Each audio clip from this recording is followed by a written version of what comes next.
कृष्ण दंडवत प्रणाम।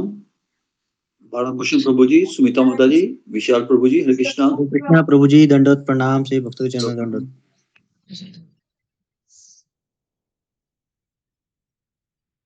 हरे कृष्ण प्रभु जी दंडवत प्रणाम, सभी भक्तों के चरणों में दंडवत प्रणाम।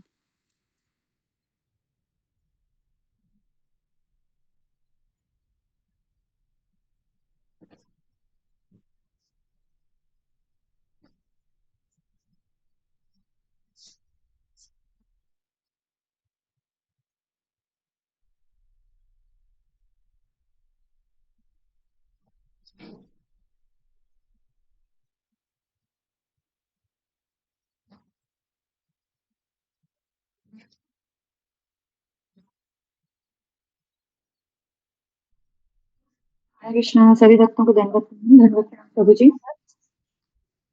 हरे कृष्णा, दंडवत प्रणाम माता जी, प्रभु जी को दंडवत प्रणाम, सभी भक्तों के चरणों में दंडवत प्रणाम, हरे कृष्णा। दंडवत प्रणाम।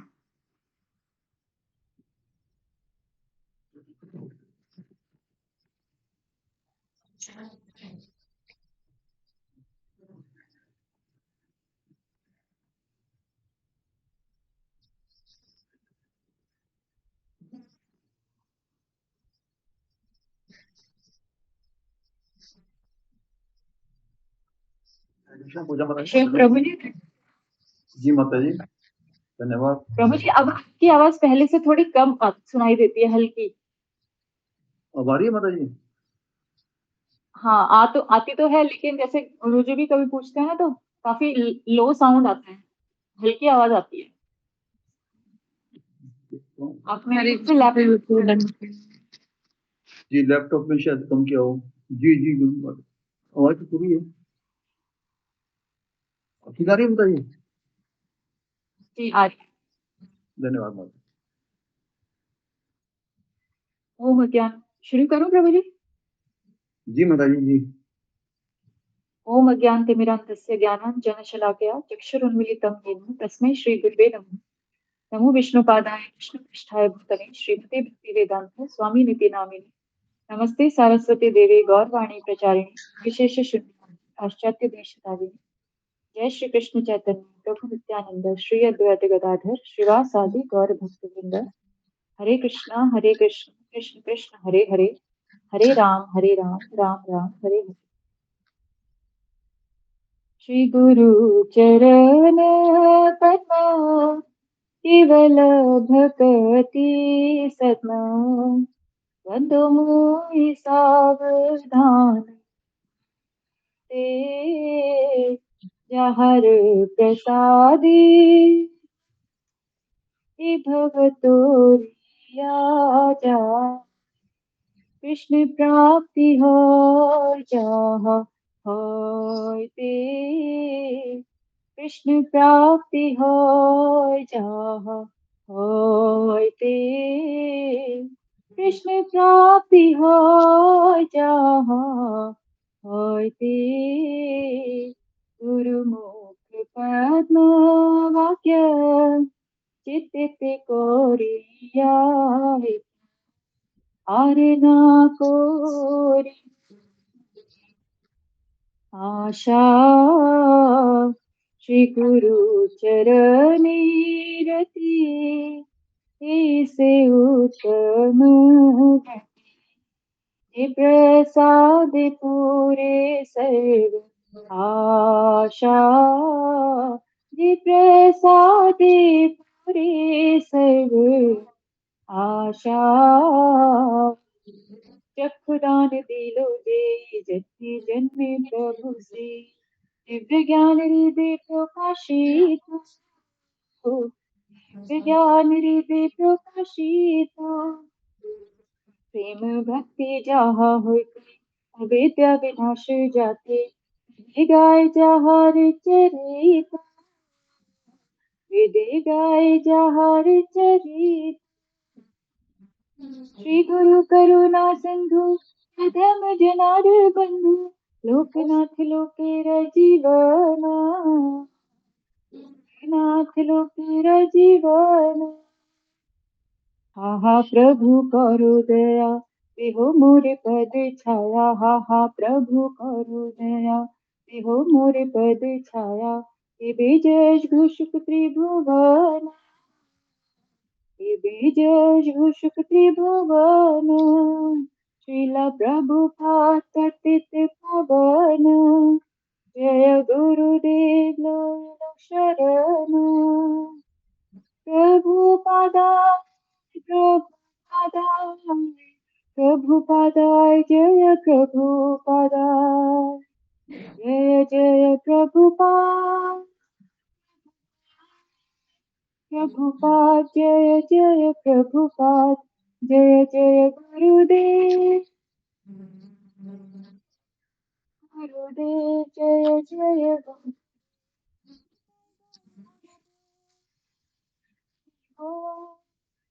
हरि बोल हरि बोल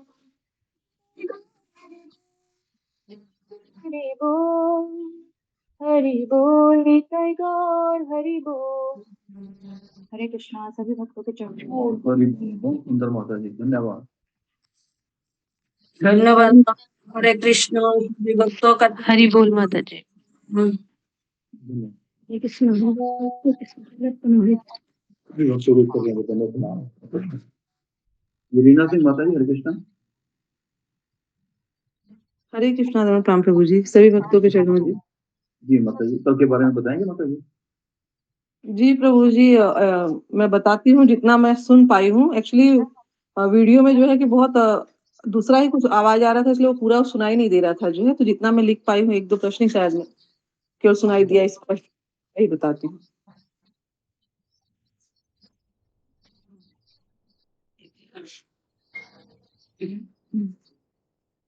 ओम अज्ञान तिमिरान्धस्य ज्ञानांजन शलाकया चक्षुरुन्मिलितं येन तस्मै श्री गुरुवे नमः। शील प्रभुपाद की जय। तो कल के सत्र में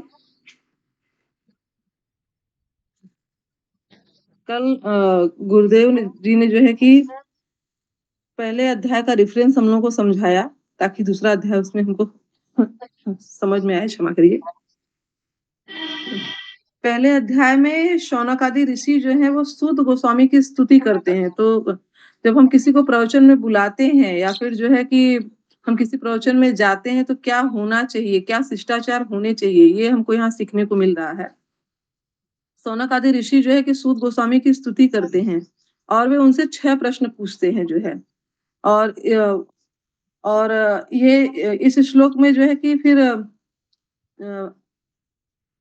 सूत जब यहाँ से कल का जो सत्र प्रारंभ हुआ वो नारायणम नमस्कृत्यम नरम चैव नरोत्तमम देवीं सरस्वतीं व्यासं ततो जयमुदीरयेषु, ये श्लोक जो है प्रारंभ हुआ। जो इस श्लोक से गुरुदेव ने प्रारंभ किया, तो इसमें उन्होंने बताया कि जो प्रवचन करता होता है उसे मतलब पहले क्या करना चाहिए। यदि हम स्पीच दे रहे हैं तो उसको क्या करना चाहिए भागवतम की स्पीच के लिए।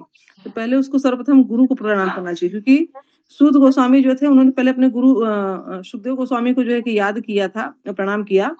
फिर उसके पश्चात जो है कि नारायण को प्रणाम करना चाहिए, फिर जो है नर नारायण ऋषि को, फिर देवी सरस्वती को, फिर व्यास देव को प्रणाम करना चाहिए। उसके बाद जो है कि कथा का प्रारंभ करना चाहिए।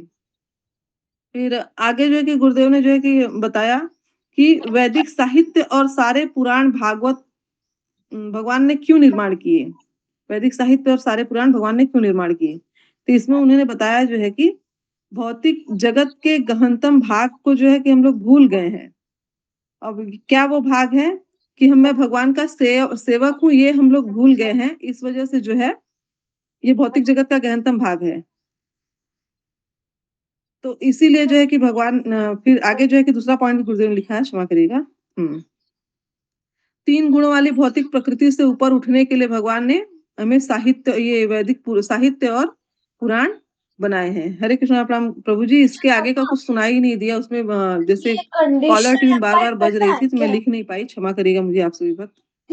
और तो आपसे अशोक चावला प्रभु जी, आपसे निवेदन है, यदि आपको कष्ट ना हो तो आप मुझे दूसरे अध्याय का जितना गुरुदेव ने अभी तक लिखाया है कृपा कर आप भेज सकते हैं तो भेज देंगे तो बहुत बहुत बहुत आपकी कृपा होगी जो है, यदि आप भेज जी दें। मुरारी, मैं कोशिश करूंगा बताइए, कोई बात नहीं। तो धन्यवाद।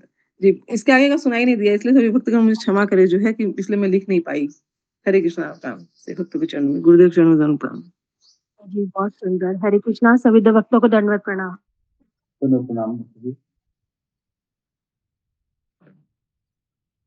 हरे कृष्णा सभी भक्तों को सभी भक्तों को दंडवत प्रणाम। हरे कृष्णा प्रभु दंडवत प्रणाम। हरे कृष्णा।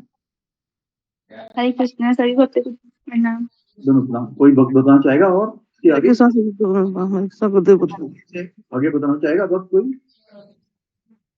हरे कृष्णा।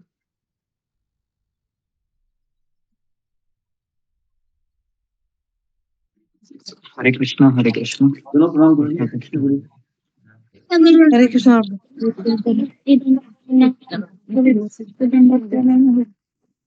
गुरु जी दंडवत प्रणाम। कृष्ण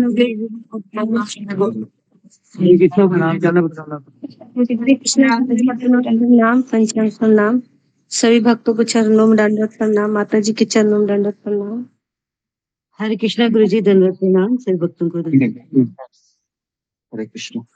ओम ज्ञानतिमिरान्धस्य ज्ञानाञ्जनं शलाकया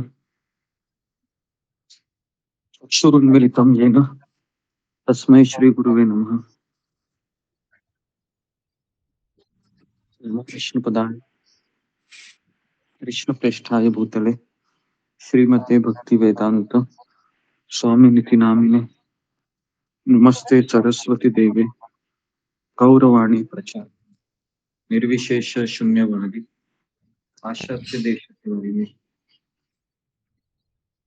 श्री कृष्ण करुणा सिंधु दीनबंधु जगतपते गोपेश गोपिका कांत राधा कांता नमोस्तुते। तप्त कांचन गौरांगी राधे वृंदावनेश्वरी वृषभानुसुते देवी प्रणमामि हरिप्रिये। वाञ्छाकल्पतरुभ्यश्च कृपा सिन्धुभ्येव च पतितानां पावनेभ्यो वैष्णवेभ्यो नमो नमः। श्री कृष्ण चैतन्य प्रभु नित्यानंद श्री अद्वैत गदाधर श्रीवासादि गौर भक्तवृंद। हरे कृष्णा कृष्ण कृष्ण हरे हरे हरे राम राम राम हरे हरे। लोकं करोति वाचालं पंगुं लंघयते गिरिं यत्कृपातमहं वन्दे श्रीगुरुदीनतारिणम्।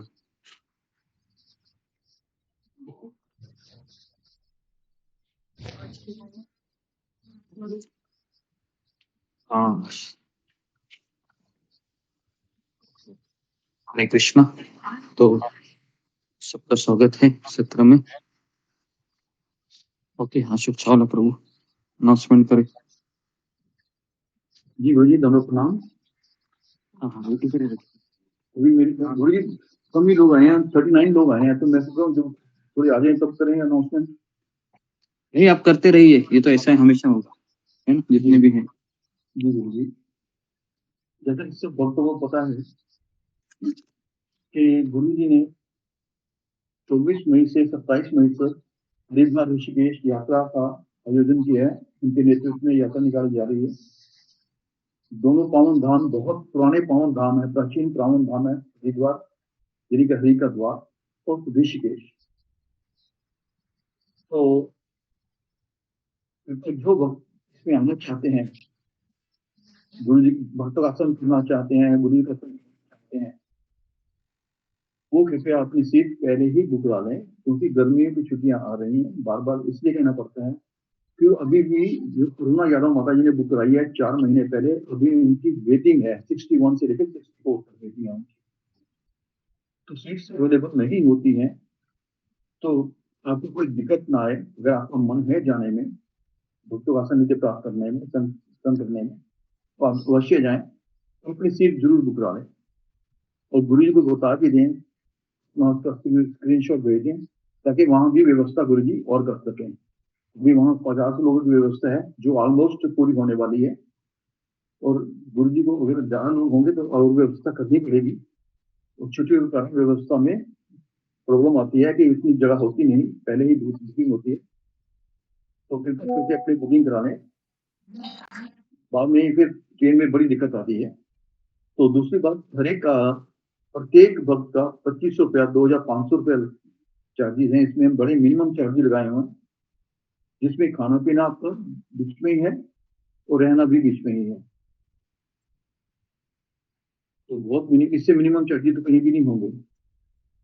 तो गुरु जी ने कृपा करके यात्रा अरेंज की है, कृपया से इसमें भाग लें और सभी लोग कोशिश करें और पहले अपनी बुकिंग करा लें, क्योंकि फिर ट्रेन में टिकट नहीं मिलती, सीट नहीं मिलती, बड़ी परेशानी होती है। सुनो काम करिए।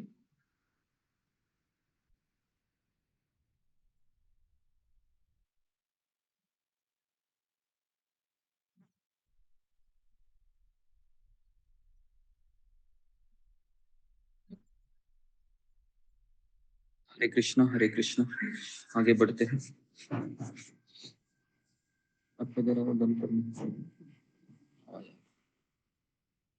माइक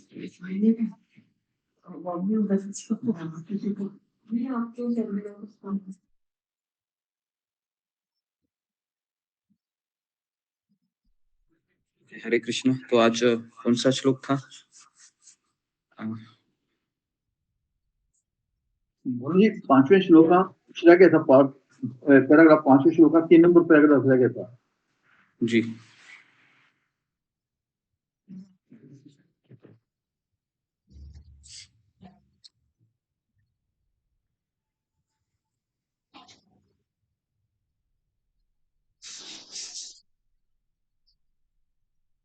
श्लोक क्रमांक 6, गुरु जी 7, पैराग्राफ 3 रह गया था, थर्ड पैराग्राफ रह गया था उसका जी, पैराग्राफ रह गया था।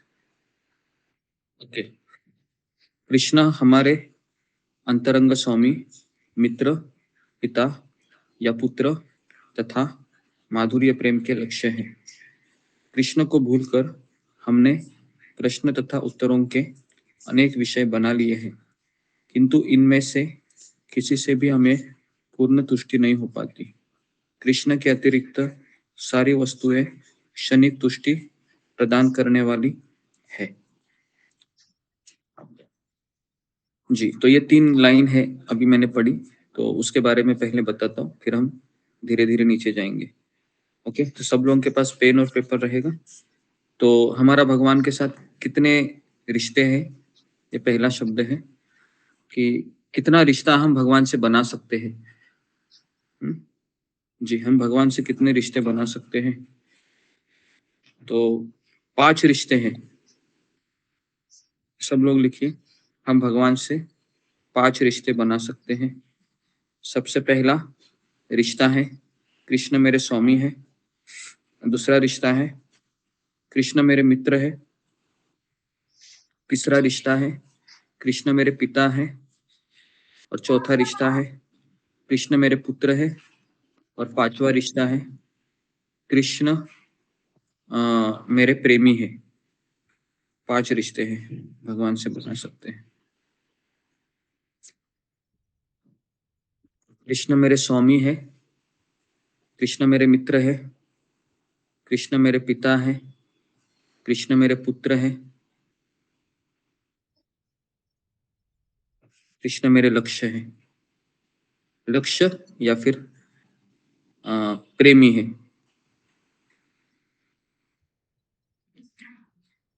कृष्ण को भूलकर हमने प्रश्न तथा उत्तरों के अनेक विषय बना लिए हैं। कल हमने देखा था कि कृष्ण को भूलकर हम कई प्रश्न पूछते हैं, परिवार में हो या पड़ोस में हो या जहां पर हम जॉब करते हैं वहां हो, किंतु इनमें से किसी से भी हमें पूर्ण तुष्टि नहीं मिलती। है ना। कृष्ण के अतिरिक्त सारी वस्तुएं क्षणिक तुष्टि प्रदान करने वाली है। जैसे एक उदाहरण देता हूं मैं आपको, जब हम 10वीं में थे तो हम बहुत प्रश्न पूछते थे कि मैथमेटिक्स के नोट्स कहाँ मिलेंगे, साइंस के नोट्स कहाँ मिलेंगे, और बहुत एक साल बहुत टेंशन में जाता था एक तरीके से, 10वीं का बोर्ड को पास होना है, अच्छे मार्क्स अच्छे नंबर लाना है। लेकिन जैसे ही वो समय चला जाता है ना, तो तुरंत वो सारी चीजें भी चली जाती है। और अगर मान लो आप फर्स्ट नंबर पे रैंक में अगर आप आ भी गए स्कूल और कॉलेज में, फिर भी वो आपको संतुष्टि केवल कुछ समय के लिए प्रदान करेगी। जैसा कि मुझे याद है कि 10वीं में मुझे नंबर 3 रैंक मिला था। तो उस समय पहली बार मिला था मुझे। 5, 6, 7, 8, 9 में कभी मैं नंबर 3 क्या नंबर 10 में भी नहीं आया। लेकिन 10वीं में बहुत मेहनत की थी और स्कूल में नंबर 3 आया था। तो आश्चर्य लग रहा था कि जितने भी स्कूल के जिनसे मैं कभी बात भी नहीं किया था, वो लोग भी मुझसे बात कर रहे थे। बोले कि 2-3 लोग ऐसे आए कि कहने लगे कि हमें आपसे केवल 1 मार्क कम पड़ा, नहीं तो शायद हम 3 नंबर पे रहते थे। तो मुझे ऐसा लग रहा था कि बहुत बड़ा अचीवमेंट किया। लेकिन वो सुख ज़्यादा समय नहीं चला, 1 हफ्ता 2 हफ्ता, उसके बाद फिर कोई पूछता भी नहीं है। तो कहने का अर्थ है कि ये सारी चीजें हमें क्षणिक संतुष्टि प्रदान करती है। तो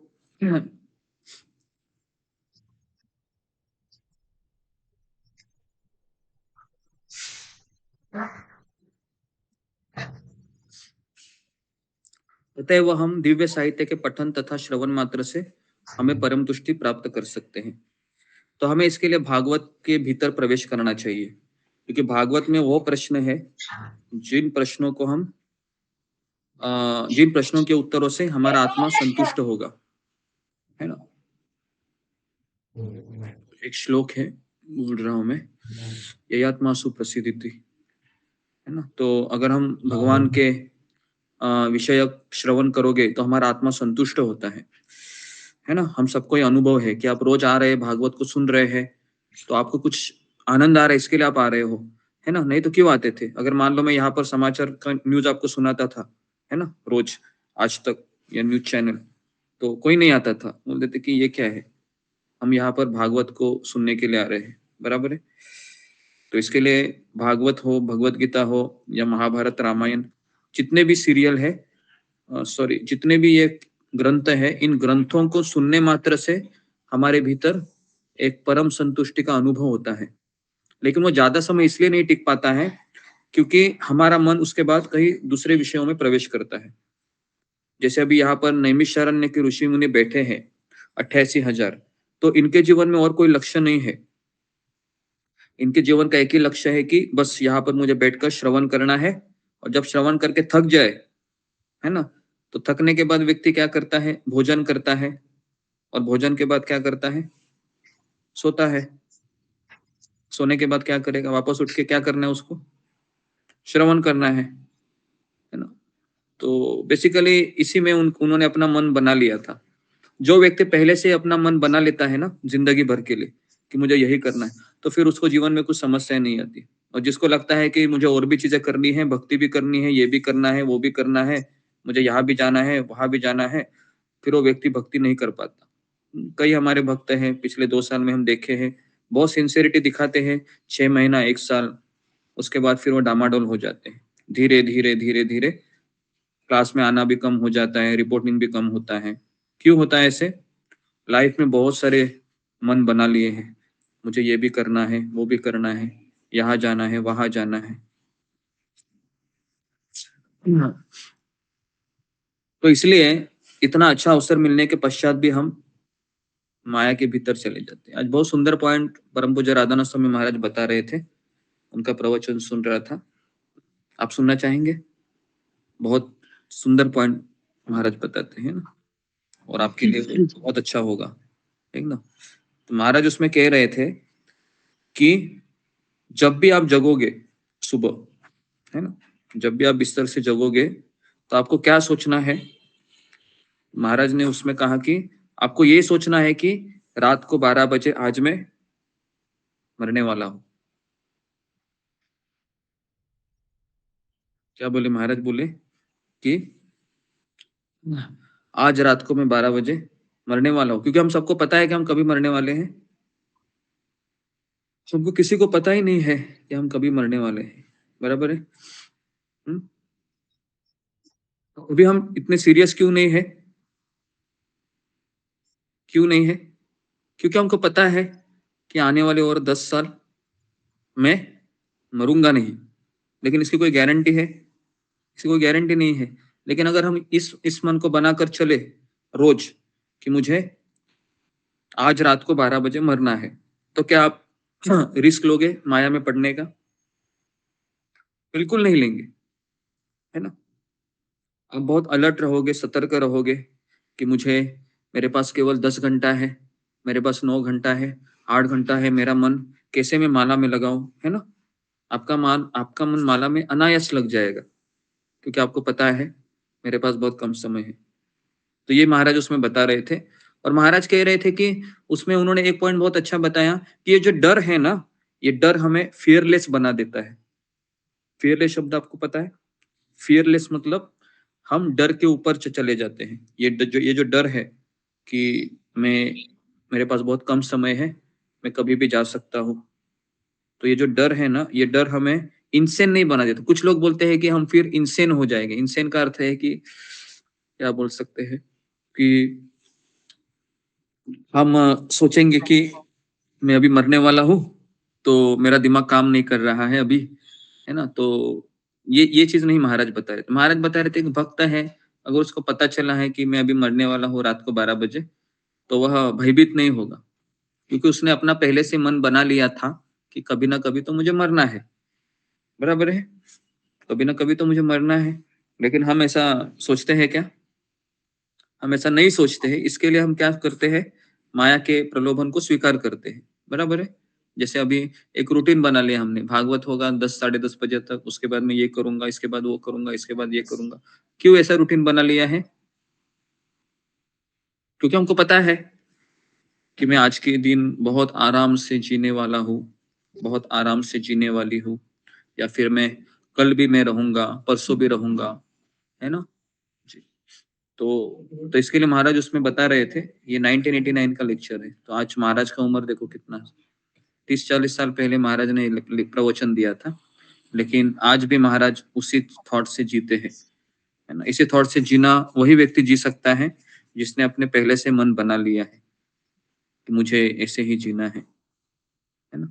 तो फिर वो रिस्क नहीं लेगा। उसको कोई भी माया का प्रलोभन आए ना, तो वो क्या सोचेगा कि नहीं नहीं, अगर मैं इसको स्वीकार करूंगा तो फिर मरने के बाद मैं किसको मुंह दिखाऊंगा, है ना। अगर मान लो मेरी जिंदगी 50 साल की है, एग्जाम्पल दे रहा हूँ, और आपने 39 साल 364 दिन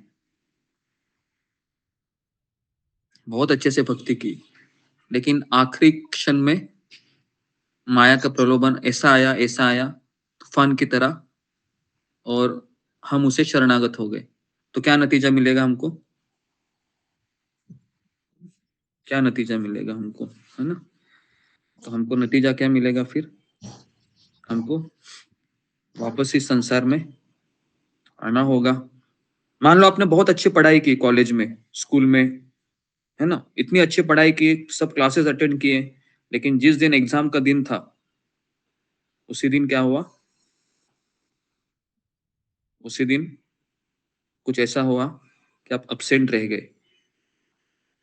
होता है ऐसे कभी कभी, होता है कि नहीं, कि जब आपका बोर्ड का एग्जाम होता है, कई लोगों से मैंने सुना है कि बीमार पड़ गए, नहीं दे सके। पढ़ाई तो सब कुछ किया था। या कभी कभी ऐसा भी सुनने में आता है कि पढ़ाई किया है, लेकिन पूरा क्लास अटेंड किया है, सारे लेक्चर भी अटेंड किए हैं, लेकिन अंतिम दिन में कुछ याद ही नहीं रहा। समझ में आ रहा है मैं क्या बताना चाह रहा हूँ? तो अभी हम जिंदगी भर हम प्रिपरेशन तो कर रहे हैं, लेकिन इस बात का हमें कभी निश्चिंत नहीं होना चाहिए कि वो आखिरी दिन शायद मेरा गोलमाल भी हो सकता है। तो इसलिए हमें बहुत सतर्क होना चाहिए। और माया के प्रलोभन इतने भयानक होते हैं, आप पूछिए मत। कभी कभी हमको समझ में भी नहीं आता है, क्योंकि भक्ति में हमें टेस्ट है कोई, भक्ति में हमें कोई टेस्ट नहीं है। प्रभु जी अभी एक इंसिडेंट जैसा हमारे घर के बगल में हुआ। एक मिनट माता जी, एक मिनट मुझे इसको कंप्लीट करने दो। तो जी क्या बता रहा था मैं भूल गया मैं। अशोक चावला प्रभु को याद है? जी जी, इंसिडेंट्स के बारे में बता रहे थे, माया के अंतिम दिनों में भगवान का याद नहीं। जी ओके। तो कृपया करके बीच में मत बोलिए, है ना आप रंजना माता जी, प्लीज थोड़ा अपने आप को कंट्रोल कीजिए। तो ओके, तो मैं ये बता रहा था कि माया के जो इंसिडेंट्स हमारे जीवन में इस तरीके से आते हैं कि हाँ, मैं ये बता रहा था कि हमको भक्ति में टेस्ट नहीं है, यहाँ से मैंने शुरू किया भगवान की। तो हमें कोई भक्ति में टेस्ट नहीं है, हम कैसे तो भक्तों के संगति में आकर कर रहे, खींच रहे हैं 16 माला 4 नियम, है ना। भक्तों का संग चला गया तो हम करेंगे क्या? अपने आप को पूछिए। हम नहीं कर सकते, कदापि नहीं कर सकते। तो कैसे थे हम गाड़ी हम चला रहे हैं, है ना, कभी कभी भगाती है, एकादशी आते हैं तो 64 माला 32 माला करके, है ना। और अचानक माया का, और हम सबको माया का टेस्ट है क्या नहीं? कोई बॉलीवुड का सॉन्ग अभी चलेगा तो क्या करेंगे, सुनेंगे क्या नहीं? सुने, बहुत अच्छा लगेगा बॉलीवुड का सॉन्ग, या फिर कोई भी ऐसा मंचा फिल्म है, अगर किसी ने लगा दिया, आप किसी के घर गए तो तुरंत हमको उसका टेस्ट है। कहने का मतलब है कि भौतिक चीजों में हमको सबको टेस्ट है, लेकिन आध्यात्मिक में टेस्ट नहीं, हम खींच रहे हैं, है ना। तो आप सोचिए कि मैं संघर्ष करके भक्ति तो कर रहा हूँ, लेकिन ऐसा ना हो जाए कि 15 साल 20 साल या फिर 2-4 साल के बाद मुझे ऐसा माया का प्रलोभन आकर्षित लगने लगे और फिर मैं वहां पर खींचा चला जाऊं, खींची चली जाऊं। तो सबसे पहला पता है क्या होता है? हमारी माला रुक जाती है। 16 से 14 होती है, 14 से 12 होती है, 12 से 10, 10 से 8, 8 के बाद 4, 4 के बाद 2, 2 के बाद 1, है ना। मैं घर में गया था अभी प्रवीणा माता जी के घर, तो उसका बेटा था तीसरा, पहले 16 माला करता था वो, है ना। तो मैं उससे बात कर रहा था कि अभी क्या हो गया, उसके घर में वही 16 माला कर रहा था, है ना, लेकिन अभी वो कितना माला कर रहा है? 1 माला कर रहा है ना। तो मैंने पूछा कि 16 से डायरेक्ट 1 पे आ गया? नहीं नहीं प्रभु जी, 16 से पहले मैं 10 पे आया, 10 के बाद 8 पे आ गया, 8 के बाद 4 पे आ गया, और अभी 1 माला करने के बाद मुझे ऐसा लगता है कि मेरी 16 माला हो गई, है ना। तो देखिए इस तरह से प्रलोभन आता है। अभी ये तो स्टूडेंट है, इसके लिए जीवन के कुछ अनुभव नहीं लिए अभी तक, लेकिन जब कोई व्यक्ति गृहस्थ होता है तो उसको बहुत सारे अनुभव आने लगते हैं, और उसको पता है कि परिवार को भी मेंटेन करना है, भक्ति को भी मेंटेन करना है। एक पुरुष होता है ना, खास करके दीक्षित भक्त, उसको तो बहुत चीजें संभालनी पड़ती है। घर का प्रेशर, भक्ति का प्रेशर, बाद में उसको सेवाएं दी जाती है मंदिरों में, उसका भी प्रेशर होता है।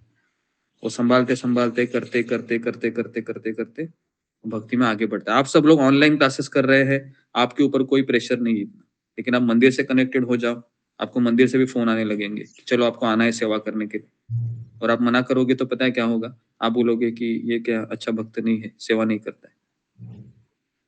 इसलिए बहुत जरूरी है हमें कि श्रवण के बाद हम सेवा भी करना चाहिए, कोई ना कोई किसी ना किसी माध्यम से अगर हम सेवा करेंगे तो भगवान हमें कृपा देंगे। ठीक है, तो अभी मैं अगला श्लोक पढ़ रहा हूँ जी। यहाँ पर किसी का प्रश्न है अभी तक जो मैंने चर्चा की है?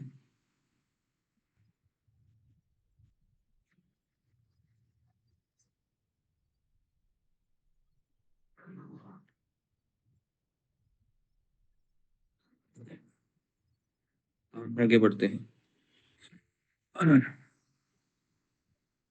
गुरुजी मेरा प्रश्न है। बताओ। हरे कृष्ण गुरुजी, दंडवत प्रणाम। गुरुजी जैसे अभी आपने बोला कि जैसे राधानाथ स्वामी महाराज जी कहते हैं कि रात के 12 बजे हमने मरना है, हमें रोज सुबह ये सोचना चाहिए जी। वो तो एक सन्यासी हैं, हम तो गृहस्थ जीवन में है, तो ये सोचते हुए हम बाकी अपनी जिम्मेवारी कैसे पूरी करें? परीक्षित महाराज कौन थे? ग्रस्त थे वो भी। अर्जुन कौन था? वो भी ग्रस्त थे। पर गुरुजी वो तो भगवान के पार्षद थे ना सब। यही उनके तो हमारा पास प्रॉब्लम है, हम एक्सक्यूज क्यों देते हैं? लेकिन हमें भी तो मरना है ना एक दिन, तो हमें अगर ये संभाल कर चले। अभी राधानाथ स्वामी महाराज वहां पर सबको प्रवचन दे रहे थे, बराबर है क्या? आपको क्या लगता है कि ये उनको इतना ये नहीं है कि वह इनके वहां पर तो लेडीज भी बैठे थे, जेंट्स भी बैठे थे, है ना, गृहस्थ को प्रवचन दे रहे थे, तो बोल सकते थे ना मैं सन्यासी हूं तो मैं कर सकता हूँ, आप तो परिवार वाले आप नहीं कर सकते, है ना? क्योंकि हम मौत क्या ये पूछ कर आती है क्या कि तुम गृहस्थ हो, तुम सन्यासी हो? क्या मृत्यु हमें ये पूछ कर थोड़ी आएगी? मृत्यु तो किसको भी है, कोरोना में देखा ना, क्या मृत्यु ने किसी को डिफरेंशिएट किया? तुम लेडीज हो, तुम गृहस्थ हो, तुम सन्यासी हो, समझ में आ रहा है? तो इसके लिए ये सब चीजें हैं, ज्यादा मैटर नहीं करती है ना? अगर हम ये सोचकर चले तो गृहस्थ हो, उल्टा ये सोचकर चलेगी तो बच्चों के प्रति अटैचमेंट भी कम होगा, हस्बैंड के प्रति अटैचमेंट भी कम होगा। लेकिन अगर ये सोचकर चलेगी वी लिव फॉर एवर, तो कभी होगा ही नहीं। ओके,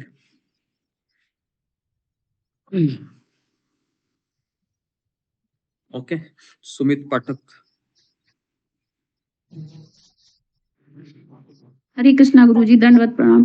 गुरुजी जैसे कहते हैं कि जब अंतिम समय आता है तो अगर जो भगवान का नाम मुख पे हो तो वो वैकुंठ लोक जाता है। लेकिन अगर, और ये भी कहते हैं, हमने सत्संग में सुना है कि जैसे एकादशी के दिन मरते हैं या गले में तुलसी माला होती है तो, और जीवन भर जो नाम लिया होता है तो वो भगवान के धाम ही जाता है। इसमें कंफ्यूज हो रहा गुरुजी। भगवान गीता में क्या कहते हैं कि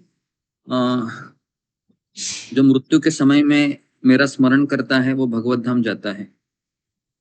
गीता में भगवान कहते हैं ना, एकादशी के दिन मरना है वो सब ठीक है, एकादशी के दिन मृत्यु होती है।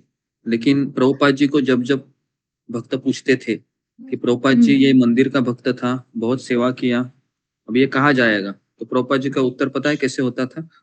प्रभुपाद जी कहते थे कि अगर इसके हृदय में इच्छाएं हैं तो ये स्वर्गलोक जाएगा, और अगर इसके बाद इच्छा नहीं है तो ये भगवत धाम जाएगा। तो प्रभुपाद जी ऐसा उत्तर देते थे, है ना? क्योंकि हमको पता है क्या किसी दूसरे के भीतर क्या है, या हमको किसी को पता नहीं, हमको अपना ही पता है ना, मेरे अंदर कितने काम क्रोध लोभ भरे हुए हैं, है ना? तो इसके लिए हम दूसरों को तो हम कर ही नहीं सकते। लेकिन वो कौन से भी दिन शरीर छोड़े, उससे भी ज्यादा जरूरी है कि वो योगी लोगों के लिए बताया है कि शरीर छोड़ने का समय होता है 8वें अध्याय में गीता के। लेकिन एक भक्त के लिए वो कभी भी शरीर छोड़े, जरूरी नहीं कि एकादशी को छोड़ना चाहिए। अगर वो पूरा समर्पित होकर अपना जीवन जी रहा है तो रात को, अमावस्या के दिन रात को 12 बजे भी छोड़ेगा ना तो भगवत धाम जाएगा। ओके, तो मैं बोलते हैं कि अगर उसके गले में कंठी माला है तो यम के दूत नहीं आते हैं। नहीं, ये भी मैटर नहीं करता है। मान लो उसने कंठी माला पहना है और नियम फॉलो नहीं कर रहा है, तो क्या लगता है, क्या यमदूत नहीं आएंगे? आएंगे लेने के। समझ में आ रहा है क्या? कंठी माला ये सब एक्सटर्नल है ना। कंठी माला कितने रुपए का आता है? 50, 60, 70 रुपए, है ना? डाल दिया मैंने। ये तिलक कितने में आता है? 20 रुपए में आता है, लगा दिया, है ना? धोती कुर्ता कितने में आता है? 500, 600 रुपए में। तो ये यमदूतों से बचने का ये थोड़ी ना आसरा है। भक्ति तो अंदर से होनी चाहिए ना, समझ में आ रहा है? तो इसके लिए ये चीजें मैटर नहीं करती, ये सब एक्सटर्नल है। ओके जी, वृषाली तट। हरे कृष्ण गुरु जी, दंडवत प्रणाम। सभी भक्तों को दंडवत प्रणाम। गुरु जी, अभी आपने कहा कि जिस तरह से राधानाथ स्वामी महाराज जी कहते हैं कि हमें रोज ये सोचना है कि हम 12 बजे मरने वाले हैं, तभी हमारी भक्ति जो है उस तीव्रता से होगी। ये सब तो सही है, और आजकल इसके जीवन का कोई भरोसा भी नहीं, मगर ये भाव अंदर से आना चाहिए ना, क्योंकि अभी तो हमारा सब कुछ अच्छा चल रहा है, हमारा शरीर भी अच्छा है, हमें कोई बीमारी भी नहीं है। हमें कोई बीमारी लग जाएगी तब हमें ये भाव आ सकता है कि भाई हमारे अभी दिन ज्यादा नहीं है, तो हम उस तीव्रता से हम भक्ति कर सकते हैं। तो ये भाव हम कैसे? ये भाव अभी आप प्रवचन सुनकर ही आया है ना, तो ये भाव प्रवचन सुनने के बाद ही आ सकता है। अगर हम रोज प्रवचन सुनेंगे तो ये भाव हमेशा मेंटेन रहेगा। अगर हम प्रवचन नहीं सुनेंगे तो ये भाव चला जाएगा, एक दिन का ही भाव रहेगा।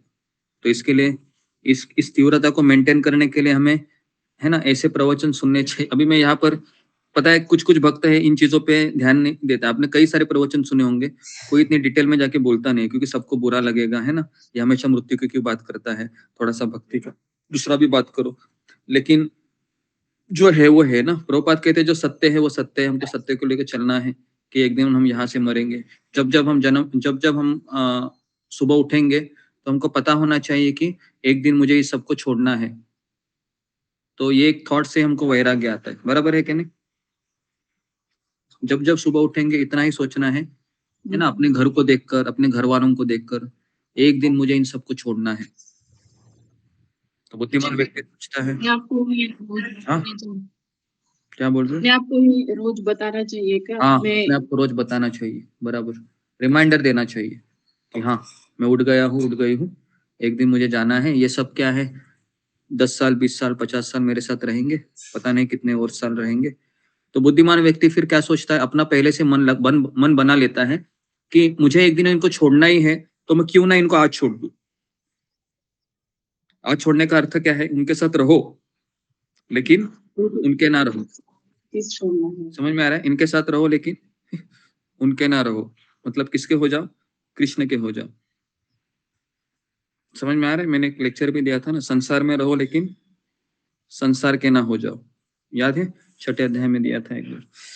तो इन चीजों को समझना बहुत कठिन हो जाता है, लेकिन अगर आप नहीं समझेंगे ना तो क्या होगा पता है, भागवत अंदर घुसेगा ही नहीं, क्योंकि भागवत ये परम संहिता है। भागवत को अंदर घुसने के लिए हमें एक चीज को हमको फिक्स करना है कि मुझे यहाँ से एक दिन जाना है, परीक्षित महाराज की तरह। और परीक्षित महाराज के पास 7 दिन थे, हमारे पास पता नहीं कितने दिन है। तो हमको रोज रिमाइंडर देना चाहिए कि मैं अभी जगी हूँ या जगा हूँ, मेरे पास 24 घंटा है, घर के काम तो करूंगा, मैं करूंगी, लेकिन पता नहीं कि, है ना, मुझे एक दिन यहाँ से जाना है। तो मैं पूरा अपना फोकस है वो कृष्ण में लगा रहूंगा, कृष्ण पे लगा के रहूंगा। तो इसको कहते हैं सिंसियर भक्त, है ना। तो ब्रह्मचारी है आश्रम में ना, ब्रह्मचारी ऐसे ही जीते हैं। आपने देखा है ब्रह्मचारी को, जो मंदिर में जाते हैं इधर उधर देखते नहीं वो, है ना, स्ट्रेट चलते रहते माला करते हुए। ओके, तो ऐसा होना चाहिए ना, हाथ में हमेशा माला होनी चाहिए। आपने देखा है सब सन्यासी वगैरह रहते हैं, हाथ में माला होती है हमेशा। हरे कृष्णा क्यों करते हो माला? क्या उनकी माला नहीं हुई है 16 माला? उनकी 16 माला हुई है, लेकिन वो क्यों कर रहे हैं पता है आपको? क्यों कर रहे हैं वो? उनको रिस्क नहीं लेनी है, कभी भी माया का अटैक हो सकता है, कभी भी। तो इसके लिए उनका हाथ हमेशा उसमें रहता है ऐसे, हरे कृष्ण हरे कृष्ण हरे कृष्ण हरे कृष्ण हरे कृष्ण। सोचो, ओके आगे बढ़ते।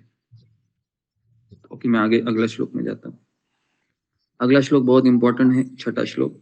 सवै पुंसाम परो धर्मो यतो भक्तिर अदोक्षजे अहैतुकी अप्रतिहता ययात्मासु प्रसीदति। संपूर्ण मानवता के लिए धर्म वही है जिसके द्वारा सारे मनुष्य दिव्य भगवान की प्रेम भक्ति प्राप्त कर सके। ऐसी भक्ति अकारण तथा अखंड होनी चाहिए जिससे आत्मा पूर्ण रूप से संतुष्ट हो सके। बहुत सुंदर श्लोक है ये, प्रभुपाद जी हमेशा इसको कोट करते थे।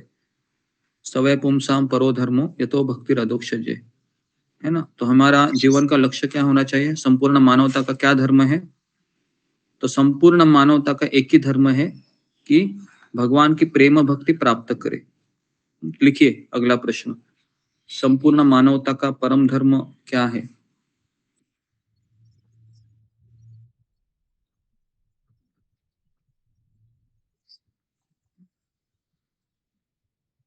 संपूर्ण मानवता के लिए परम धर्म क्या है? पहला, भगवान की प्रेम भक्ति प्राप्त करे। भगवान की प्रेम भक्ति का अर्थ क्या है? मैं भगवान से प्रेम करूं। भगवान से प्रेम करने का अर्थ क्या है वो भी लिखिए। भगवान से प्रेम करने का अर्थ है भगवान की हर एक वस्तु से मैं प्रेम करूं, भगवान के हर एक भक्त से मैं प्रेम करूं। जी, भगवान से प्रेम करने का अर्थ भी लिखिए कि भगवान की हर एक वस्तु से, हर एक व्यक्ति से मैं प्रेम करूं। उसको प्रेम कहते हैं। प्रेम छोटा शब्द है, लेकिन उसकी व्याख्या बहुत बड़ी है। लोगों को लगता है प्रेम मतलब मैं और मेरा परिवार, उसके बीच कोई नहीं आना चाहिए। भगवान से हम जब प्रेम करते हैं तो उसका व्याख्या बहुत बड़ा हो जाता है ना। एक शब्द आपने सुना होगा, वसुदेव कुटुंबम, है ना। पूरा जगत है वो वसुदेव का ही कुटुंब है। तो इसके लिए प्रभुपाद जी बाहर निकले ना। अमेरिका क्यों गए प्रभुपाद जी? क्योंकि प्रभुपाद जी है वो हर एक भक्त को, हर एक मनुष्य को वह सोचते थे कि मेरे कृष्ण का अंश है, मुझे इसको भगवान के करीब लेके जाना चाहिए।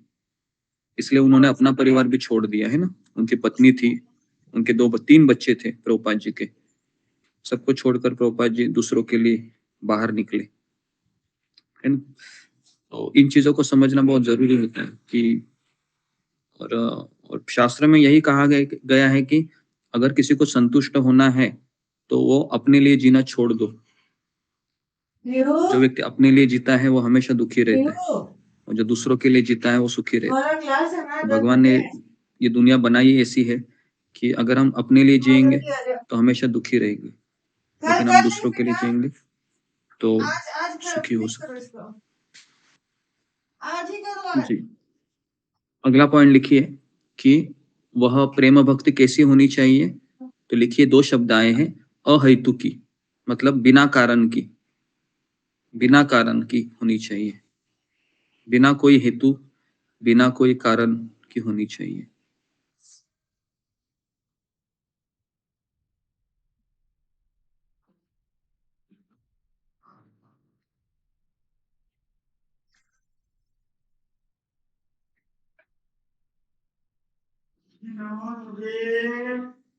और अप्रतिहता मतलब, अप्रतिहता का अर्थ लिखिए। अप्रतिहता मतलब वह अखंड। अखंड मतलब, अखंड का अर्थ क्या है कि वह कभी खंडित नहीं होती है। अखंड मतलब चलती रहेगी। अखंड मतलब कभी खंड नहीं पड़ता है भक्ति में, है ना। कुछ कुछ लोग बोलते हैं कि अभी हम यहाँ पर रह रहे हैं, हम भक्ति नहीं कर सकते, तो खंडित हो गई भक्ति। अखंड होनी चाहिए जहां पर भी जाए। अहेतु की अप्रतिहता, ययात्मा सुप्रसिद्ध थी जी। ऐसी भक्ति होनी चाहिए, प्रेम भक्ति। तात्पर्य, इस कथन के द्वारा सूत गोस्वामी नैमिषारण्य के ऋषियों के प्रथम प्रश्न का उत्तर देते हैं। ऋषियों ने सूत जी से अनुरोध किया था कि वे समस्त प्रामाणिक शास्त्रों का सार प्रस्तुत करें, जिससे पतितात्मा या जनसामान्य उसे सरलता से ग्रहण कर सके। तो जो सूत गोस्वामी है वह शास्त्रों का सार को इसलिए प्रस्तुत कर रहे हैं ताकि जनसामान्य लोग हैं, मेरे जैसे, हमारे जैसे, वह उसको सरलता से ग्रहण कर सके। कभी कभी शास्त्र बहुत क्लिष्ट हो जाते हैं तो हम उसको समझ नहीं पाते हैं। तो जैसा अभी हम भागवत की वो इतना अच्छे से समझ पा रहे हैं क्योंकि श्रील प्रभुपाद जी ने इतनी अच्छी टीका लिखी है, उस टीका को पढ़कर हम समझ रहे हैं, है ना। नहीं तो मैं भी आपको नहीं बता सकता हूँ। तो यहाँ पर हम प्रभुपाद जी के शब्दों को ही बार बार दोहरा दोहरा कर आपको बताने का मैं प्रयास कर रहे हैं। वेदों में मनुष्य के लिए 2 प्रकार की वृत्तियां बनाई है। लिखिए, वेदों में मनुष्य के लिए 2 प्रकार की वृत्तियां कौन सी है ना, मुक्त होने के लिए। वेदों में मनुष्य के लिए 2 प्रकार की वृत्तियां कौन सी बताई गई है।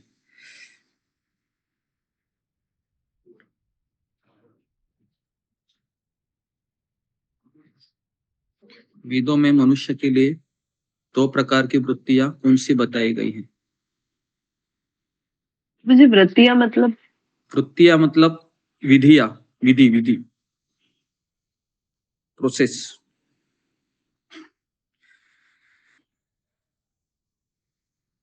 लिखिए, एक प्रवृत्ति मार्ग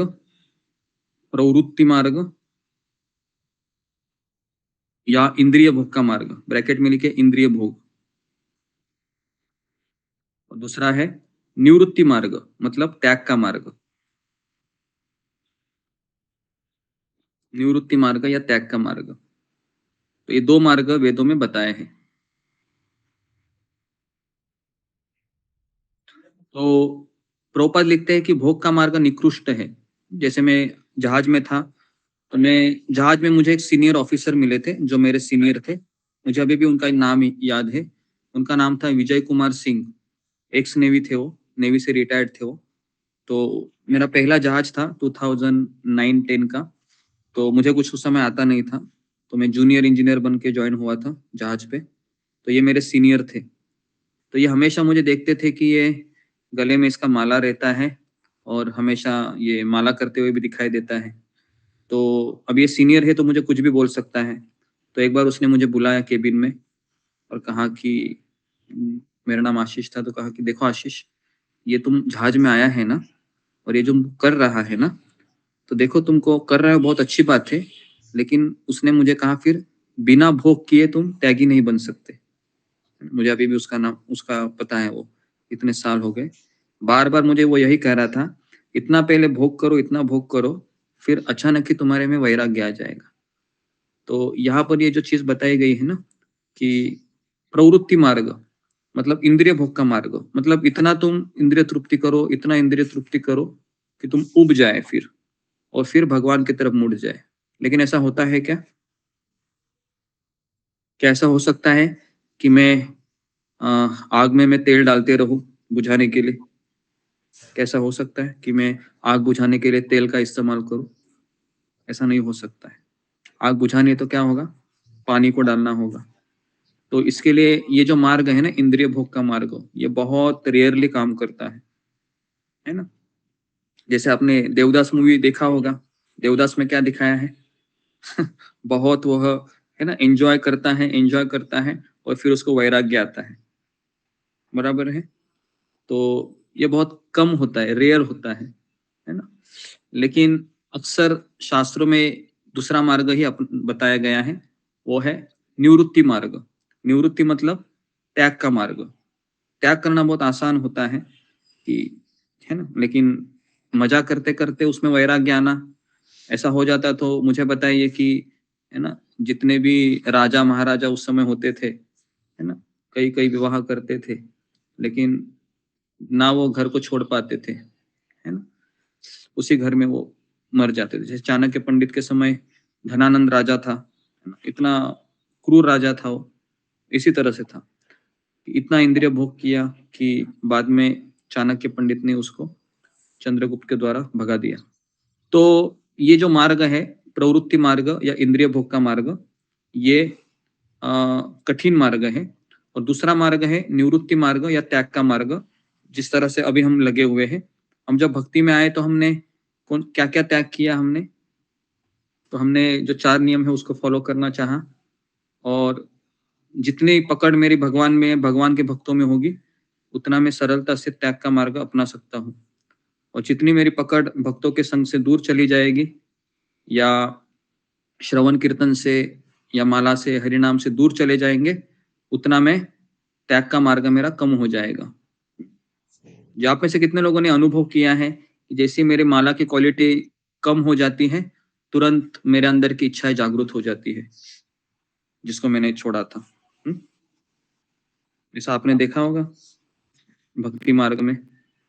जैसे ही हम माला कर रहे हैं, थोड़ा सा माला का क्वालिटी घट गया या माला नहीं हो रही है, तुरंत अंदर की इच्छाएं भड़क जाती है ना। फिर हम क्या करते हैं? विंडो शॉपिंग करने पहले चले जाते हैं, जो हम पहले करते थे। वहां से शुरुआत होती है, फिर धीरे धीरे धीरे धीरे हम और फिर नीचे गिरने लगते हैं। तो इसलिए जब एक दिन भी हमारा जपा नहीं होता है ना, तो हमें घबराना चाहिए। एक दिन भी जप नहीं हुआ तो समझने का कि अभी मेरा पतन होना निश्चित है, क्योंकि आसान नहीं है भक्ति में टिके रहना, है ना। प्रभुपाद कहते थे हमेशा, भक्ति में आना भी आसान है, भक्ति से जाना भी बहुत आसान है। भक्ति में टिके रहना बहुत मुश्किल है, और भक्ति में उत्साह के साथ टिके रहना और भी मुश्किल है। ओके, तो जीव का भौतिक जीवन एक प्रकार से वास्तविक जीवन की रुग्ण अवस्था है जी। तो हमारा भौतिक जीवन मतलब हम बीमार है ना। प्रभुपाद का कल एक लेक्चर में एक महाराज बता रहे थे कि प्रभुपाद बताते हैं कि अगर हम भक्ति मार्ग में हमको आनंद नहीं आ रहा है तो समझने का हम बीमार है, कहीं ना कहीं गड़बड़ है, कहीं ना कहीं हमारी भक्ति में कुछ तो समस्याएं हैं या हम अच्छे से नहीं कर पा रहे, तो बीमारी अवस्था है भौतिक जीवन के प्रति आकर्षण। रुग्ण अवस्था है, रुग्ण मतलब एक रुग्णालय, जैसे रुग्ण मतलब बीमार व्यक्ति। वास्तविक जीवन तो ब्रह्मभूत अवस्था अर्थात आध्यात्मिक अस्तित्व है। तो हमारा वास्तविक जीवन क्या है? जीवेर स्वरूप हो कृष्णर नित्य दास। तो मैं भगवान का सेवक था, हूँ, रहूंगा, ये मेरा वास्तविक अस्तित्व है। लेकिन माया के भीतर हम इतना फंस जाते हैं कि इतना सब सुनने के बाद भी हम सोचते हैं कि नहीं, मुझे अपने कर्तव्य भी करने, और लोग कर्तव्य क्या बहाने के नीचे वह माया में गिर जाते हैं। ऐसा बहुत बार देखा गया है कि अपने आसक्ति को वो कर्तव्य का नाम देते हैं बहुत बार, और फिर वह सोचते, उनका आसक्ति होती है, लेकिन आसक्ति शब्द कैसे इस्तेमाल करूं मैं? तो कौन सा शब्द इस्तेमाल करते वो? कर्तव्य, कर्तव्य करना है। लेकिन कर्तव्य के दबाव के नीचे वो इतने अंदर घुस जाते हैं कि सोचते हैं फिर कि कर्तव्य ही सब कुछ है ना। भगवान ने भी कर्तव्य किया। तो इसलिए बैलेंस अप्रोच होना बहुत जरूरी होता है कि मैं भक्ति भी अच्छे से करूं और कर्तव्य को निभाऊं। हमें अपने आप को ये सवाल पूछना चाहिए कि मेरे कर्तव्य करते करते मेरी 16 माला कम हो रही है? ये पहला सवाल पूछना चाहिए। अगर मेरी 16 माला कम हो रही है, कर्तव्य करते करते, गड़बड़ है। अगर मेरे कर्तव्य करते करते अगर मेरा सत्संग छूट रहा है, गड़बड़ है। तो सारी चीजें हमको बैलेंस करना जरूरी होता है। Okay, next. भौतिक जीवन नाशवान, मोहपूर्ण तथा कष्टमय है। हम सबको पता है भौतिक जीवन में इतना दुख है, इतना दुख है।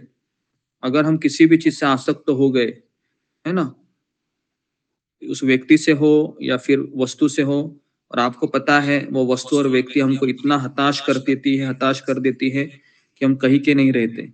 बार बार वही विचार मन में आते रहते, बार बार वही विचार सोचो, है ना। और हम सबको एक मन बना लेना चाहिए, इस संसार में केवल 3 ही चीजें मेरे साथ रहने वाली है। नंबर 1 भगवान, नंबर 2 भक्त, और नंबर 3 भक्ति। इसके सिवा बाकी सब मेरे से समय के प्रभाव से छीन लिया जाएगा, है ना। तो इसके लिए हमको तैयार होना चाहिए। जब छीन लिया जाएगा तब हमको डिप्रेशन में नहीं जाना है, नहीं तो हम जाएंगे, क्योंकि जाते हैं अगर हमने ये समझा ही नहीं है कि इस संसार में केवल 3 ही चीजें सत्य हैं, भगवान, भक्ति और भक्त। बाकी संसार में सब समय के प्रभाव से मेरे से एक तो छीन लिया जाएगा, नहीं तो यही लोग मुझे छोड़ देंगे। ओके, तो प्रभुपाद कहते हैं कि भौतिक जीवन बहुत नाशवान है, मोहपूर्ण है, कष्टमय है, बहुत कष्ट है। पता है हर एक व्यक्ति कष्ट कर रहा है संसार में, लेकिन हम क्या करें? हम उनको अगर बताएं, प्रभुपाद कहते हैं कि हम तो यहाँ पर दुकान खोल के बैठे हैं कि आप आइए, भगवान का नाम लीजिए, भागवत सुनिए, हम आपको प्रसाद देने को भी तैयार है, लेकिन किसी को इच्छा ही नहीं है। प्रभुपाद जी हमारे लिए, जब प्रभुपाद जी 1944 में जब बैक टू गॉडहेड का मैगजीन लिखे थे, प्रभुपाद जी चाय के टपरी पर जाते थे लोगों को दिखाने के लिए कि ये देखिए, आप थोड़ा सा ये मैगजीन को पढ़िए। तो वो कहते थे कि ये सब बकवास है, ये सब हमको नहीं पढ़ना है ना। तो क्या कहेंगे जब कोई व्यक्ति माया में गिर जाता है तो उसको पता ही नहीं रहता है कि मेरे लिए क्या सच है, क्या झूठ है। वो झूठ को ही सच मानकर पूरी जिंदगी चलता है। और जब अंतिम अवस्था आती है ना, जैसे अभी मैं यहाँ पर रह रहा हूँ तो मैं सुबह गार्डन में भी जाता हूँ, तो गार्डन में सब सारे जितने भी बूढ़े लोग हैं, पता है क्या कर रहे थे? अभी खेल रहे थे ऐसे, है ना। वो उस कोने में 10 लोग थे, 10 बूढ़े, यहाँ पर 10 बूढ़े खेल रहे थे ऐसे। वो यहाँ से बॉल उड़ रहा था और वो उसको कैच कर रहा था। कैच करने में उनको बहुत आनंद होता था, बहुत खुशी होती थी, है ना। खुशी किस बात की? कि मैं जीत गया। लेकिन वो जीतने का अर्थ क्या है? मेरा अहंकार बढ़ गया, खुल गया। तो इसके लिए मुझे आनंद आ रहा है ना। अगर मैं हार गया तो दुखी होऊंगा, क्यों? क्योंकि मेरे अहंकार को ठेस पहुंच गई। तो अभी यही चल रहा है। अभी मैं अगर उनके पास जाऊँ और कहूँ कि चलो ये जरा थोड़ा सा हम बंद करते, थोड़ा सा प्रवचन सुनिए, तो क्या करेंगे? चले जाओ यहाँ से, है ना, हमें खेलने दो, ऐसा बोलेंगे, है ना। और उसके बाद जैसे उनका खेल खत्म हुआ, पता है फिर वो क्या बोलने लगे? फिर राम का नाम लेने लगे वो, है ना। राम राम 1, राम राम 2, राम राम 3, राम राम 4, राम राम 5, ऐसे। वो भी मैं सुन रहा था, बोला अच्छा है, थोड़ा सा खेल भी लो, राम का नाम भी ले लो, दोनों काम हो रहे। तो प्रभुपाद लिखते हैं कि इसमें कोई सुख नहीं है, तो यहाँ केवल कष्टों से छुटकारा पाने का व्यर्थ प्रयास मात्र है ना। अगर कोई व्यक्ति अपना सर है वह दीवार पे पटकेगा, है ना, दीवार पे पटकेगा तो खून आएगा, थोड़े समय के लिए वो रुक जाएगा, और जो रुकने का जो समय है ना, उसमें उसको थोड़ा सुख मिलेगा क्योंकि दर्द कम हो गया है। तो वही वास्तव में यहाँ पर सुख है।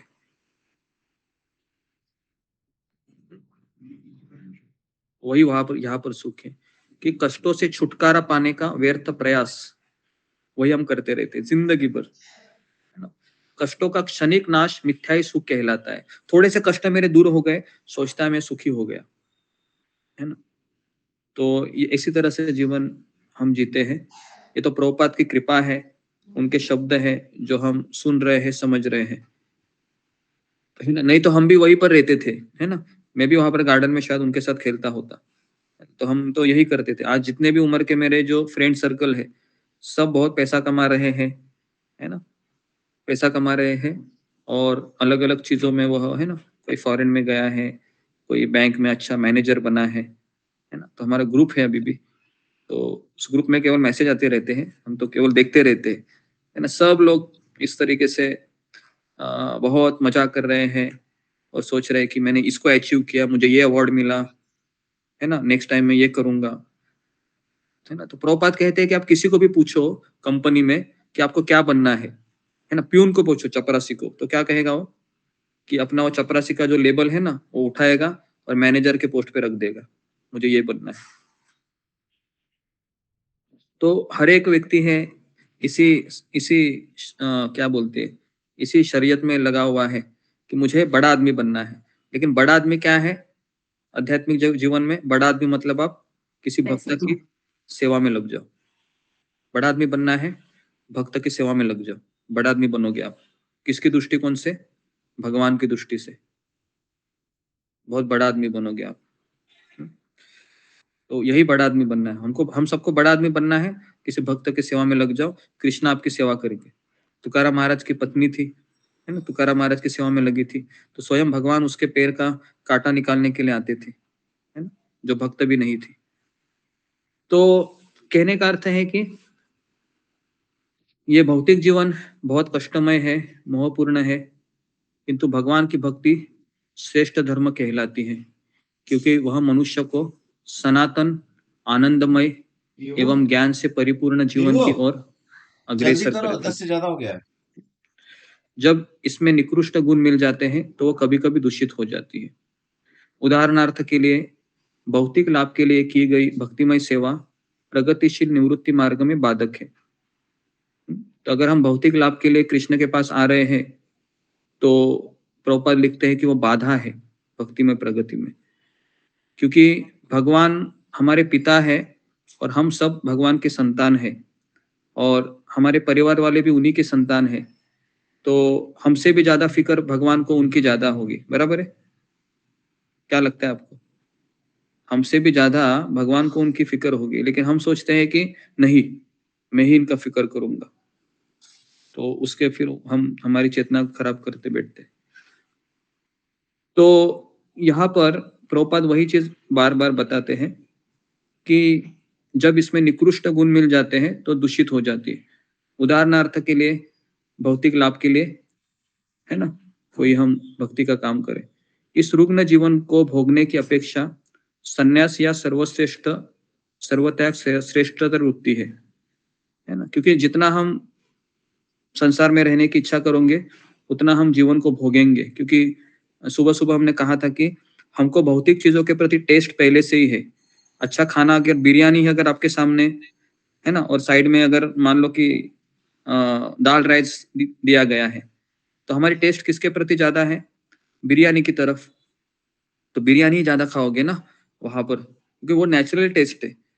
तो हमारा अभी भी हम भक्ति कर रहे हैं, लेकिन अगर हम गाफिल हो गए तो नेचुरली हमारा टेस्ट तो भौतिक जीवन में है ही, है ना। तो तुरंत हम कोई मूवी का गाना भी चला लेते हैं कभी कभी, बराबर है।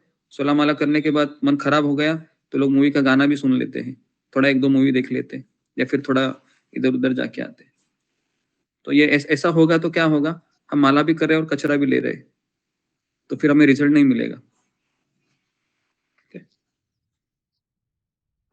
तो इसके लिए हमें बार बार लगातार हमें भक्ति में किस तरह से मैं लगा रहा हूँ इसके बारे में सोचना चाहिए। आप बाहर जाते हो, थोड़ा परीक्षण कीजिए लोगों का, है ना। मैं हमेशा बाहर जाता हूँ तो मैं परीक्षण करते रहता हूँ कि यहाँ पर ये है, वहां पर वो है, किस तरह से लोग अपने आप पर व्यवहार कर रहे हैं, किस तरह से दुनिया बदल रही है। तो वो मेरा ऑब्जर्वेशन होता है बाहर जाने के बाद, और उसको आप शास्त्रों से कनेक्ट कीजिए, है ना, प्रभुपाद के तात्पर्य से कनेक्ट कीजिए, आपको बहुत अच्छा रियलाइजेशन मिलेगा। तो भगवत भक्ति शुद्ध होनी चाहिए, अर्थात उसमें भौतिक सुख उपभोग की रंच मात्र कामना नहीं होनी चाहिए। अतः मनुष्य को चाहिए कि वृथा की कामना, सकाम कर्म तथा दार्शनिक तर्क वितर्क से रहित भगवत भक्ति रूपी उच्च कोटि की वृत्ति को स्वीकार करे, है ना। प्रभुपाद बार बार प्रभुपाद एकदम शुद्ध भक्ति की वार्ता करते हैं, इसी से उनकी सेवा में शाश्वत संतोष प्राप्त होगा, प्रभुपाद लिखते हैं, है ना। अगर हमको सच्चा संतोष चाहिए तो महाराज कहते हैं कि इस संसार की सबसे खूबसूरत वस्तु पता है क्या है? महाराज कहते हैं कि सबसे खूबसूरत इस संसार में वस्तु है कि शरणागति। जैसे आप शरणागति करते हो, आपके सारा टेंशन गुल हो जाता है, सारा टेंशन जीरो हो जाता है। अभी हमारा माथे पे इतना टेंशन क्यों है? क्योंकि हमने शरणागति नहीं लिया है, इसके लिए टेंशन में जीना पड़ता है। तो भगवत भक्ति शुद्ध होनी चाहिए, अर्थात जी हो गया। हमने जानबूझकर धर्म को वृत्ति कहा है, क्योंकि धर्म शब्द का मूल अर्थ है जो किसी के अस्तित्व को संभाले रखता है। जी लिखिए, धर्म शब्द का मूल अर्थ क्या है? प्रभुपाद लिखते हैं, धर्म शब्द का मूल अर्थ है कि किसी के अस्तित्व को संभाले रखता है, वो किसी के अस्तित्व को संभाले रखता है वो।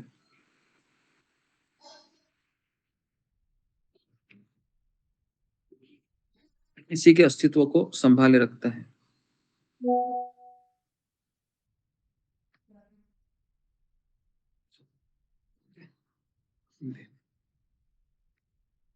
तो जीव के अस्तित्व इसी बात पर निर्भर है कि वह अपने कार्यों को भगवान कृष्ण के साथ अपने सनातन संबंध में समन्वित करे। इसको इसकी अगर कला अगर किसी को आ गई कि मेरा रोजमर्रा का जीवन है, रोजमर्रा के मेरे जो कार्य है, मैं कैसे भगवान से कनेक्ट करूं, ये अगर उसको कला उसने सीख ली, तो फिर वह आसानी से 24 घंटा कृष्ण भावना भावित रहे।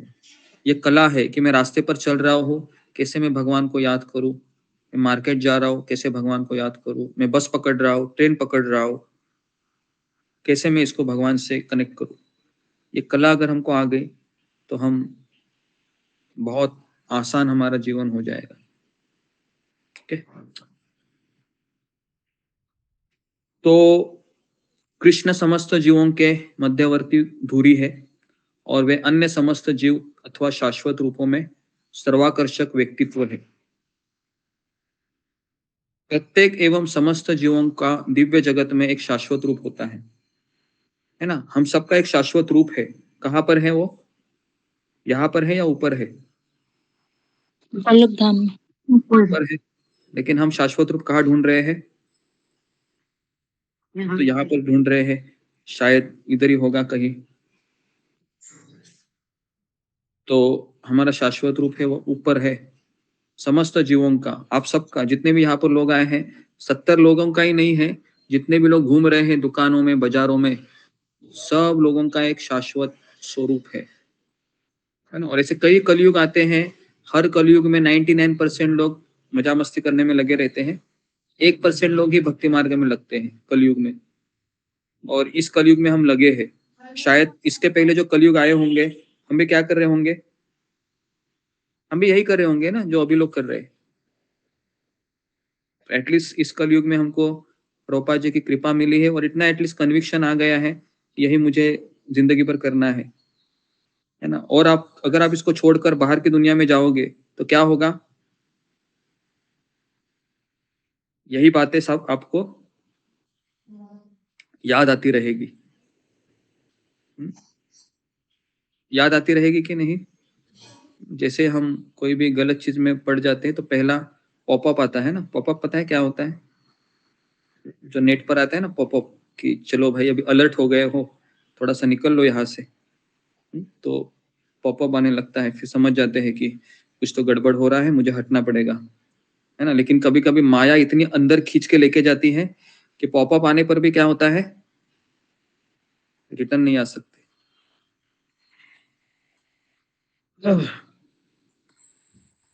तो सेवक सेव्य भाव घनिष्ठता का सर्वाधिक अनुकूल रूप है। जैसे जैसे भक्तिमय सेवा की प्रगति होगी, मनुष्य को इसका अनुभव होगा। हर व्यक्ति को इस भौतिक अस्तित्व की बद्ध अवस्था में भी भगवान की दिव्य प्रेम भक्ति करनी चाहिए। इससे मनुष्य को क्रमशः वास्तविक जीवन का संकेत प्राप्त हो सकेगा और पूर्ण संतुष्टि का आनंद मिलेगा, है ना। तो हमारी बद्ध अवस्था है, ये हमेशा बनी रहेगी।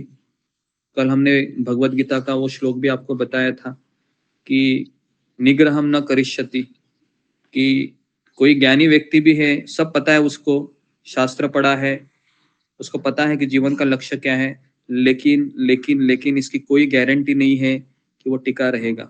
क्योंकि 3 गुणों का प्रभाव इतना हेवी है हम सबके ऊपर कि अब हम थोड़ा भी गाफिल हो गए तो हम इस सुंदर मार्ग से दूर जा सकते हैं, है ना। और पिछले 2 साल में हमने हमारे सत्संग में देख लिया है इसे। तो इसलिए हमें बहुत सतर्क होना चाहिए चीजों को लेकर कि मेरा जो साधना है वो अच्छा होना चाहिए। परम पूज्य राधानाथ महाराज कहते हैं कि 2 चीजों के कारण व्यक्ति चला जाता है भक्ति मार्ग में। नंबर 1 उसकी साधना, वीक साधना का अर्थ है सुबह नहीं उठेगा, वो चला जाएगा। क्योंकि माया का प्रलोभन इतना हेवी है ना कि सुनामी की लहर की तरह वो आती है हमारे ऊपर, और हम तभी उसको ऐसे रोक सकते हैं जब हमारी साधना अच्छी हो।